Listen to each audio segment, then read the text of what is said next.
All right, so Pixlr Editor E is an updated program of just what used to be called Pixlr Editor. And so when you get ready to use Pixlr Editor E, the first thing I would do is go over here to where it says Create New. And you're going to click on Create New. And Pixlr Editor E is set up in a way that is more user-friendly for posting stuff to the internet, whether it was on Instagram or Twitter or Facebook or whatever it might be. But we don't care anything about any of that stuff. The one thing I want you to make sure you're on is the full HD. And if you're on full HD, it'll click up there. See, it changes up there, the dimensions here. So we're going to be like full HD. And just click Create. So this is going to be our page that you're working on. So when we think about how Pixlr Editor is set up, we have our page here. We have all of our tools over here.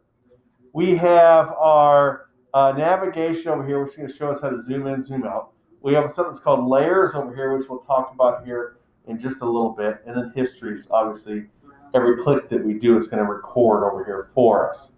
So the first tool that I want to start showing you is going to be this little brush tool, okay? And if we look up here at the top, this is where all of our options are for each tool. For example, if I were to click on this tool, you'd have a different option up there. But if I click on this tool, we have some different options for the brush. So if I click here on this brush, it's going to give me options for different types of brushes. So if I click the 100 size brush, and then if I just click it one time, that's what it's going to look like. And if I click and drag across, that's what it's going to look like, okay? If I were to click on this again, let's try a different one. Let's say this one, for example. It's a little more fuzzy on the edges, kind of like a spray can, right? Let's see, spray can shooting across there. The next one is actually spray can, but even more spray can-y-ish.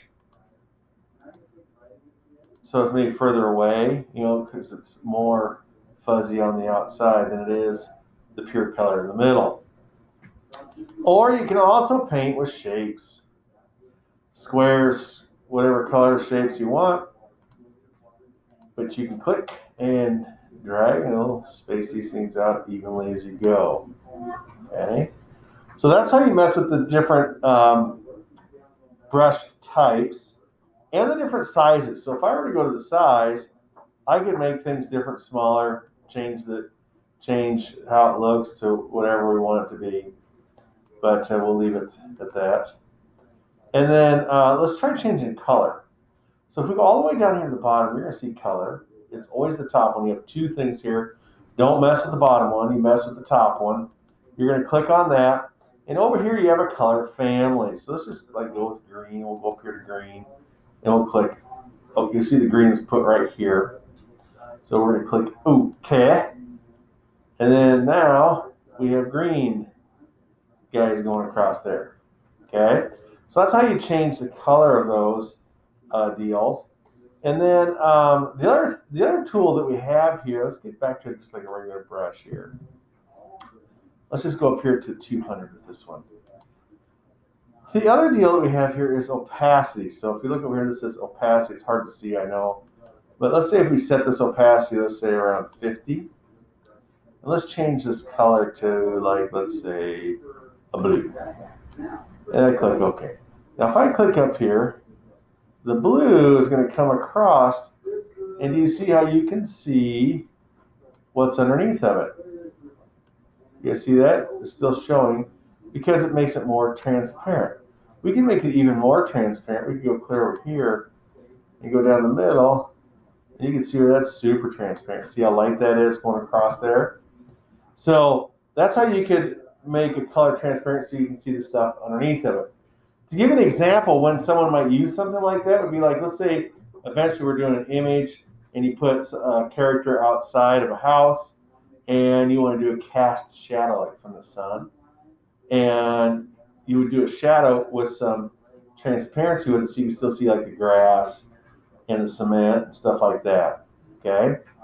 Now, the other tool that I want to show you is called the bucket tool. This is the bucket tool right here. We're going to click and let's pick a different color for the bucket. Let's just say for the bucket, we're going to go red. Click OK. Now if we bucket fill here, bucket fill here, bucket fill here, bucket fill here, bucket fill here, bucket fill here. So it's filling all those areas. And there's our bucket fill. And then another tool I want you to get familiar with too is going to be this Lasso Tool. It's the second one here on the left. And the Lasso Tool, you guys, is kind of cool because you can draw with it, but you got to keep your mouse clicked here. We'll do like a rabbit type head, and that'd be perfect. But it's going to create what we call marching ants going around. See these little black and white lines going around there? And what you'll do with that is you've selected part of the image. Now we're going to go edit, copy, just like a Word program, edit, paste. Now we click on this tool right above it. This is called the Arrange tool. And this will allow us to move this rabbit wherever we want.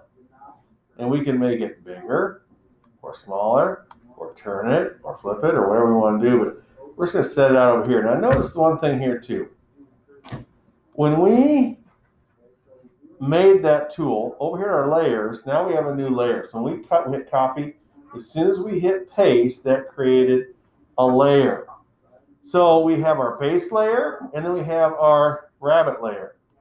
So if I go base layer, and I go over here to my eraser, and start clicking here, I'm going to erase everything over here underneath the rabbit, but not the rabbit. So if I click on the rabbit,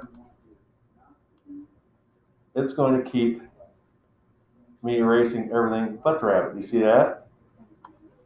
Okay.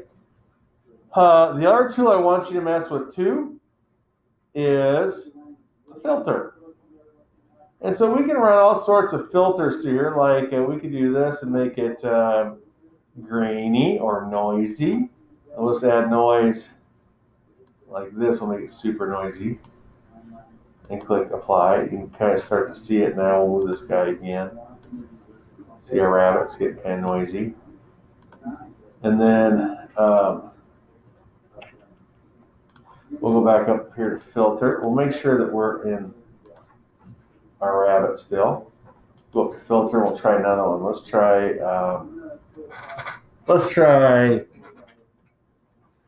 scan line. Let's try that. Let's see what that does. Let's make them a little bit bigger. And let's do a lot of them. Let's make them a lot bigger. There they are. And click apply. You see those scan lines starting to go across it now. So you can mess around with those filters and things like that as well. So today, we're not getting too crazy with images. That's going to happen more tomorrow.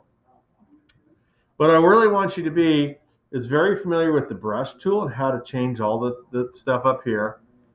Also, how to change your color, your bucket, the lasso tool, your filters, and your layers. Oh, and over here, I'll show you this too.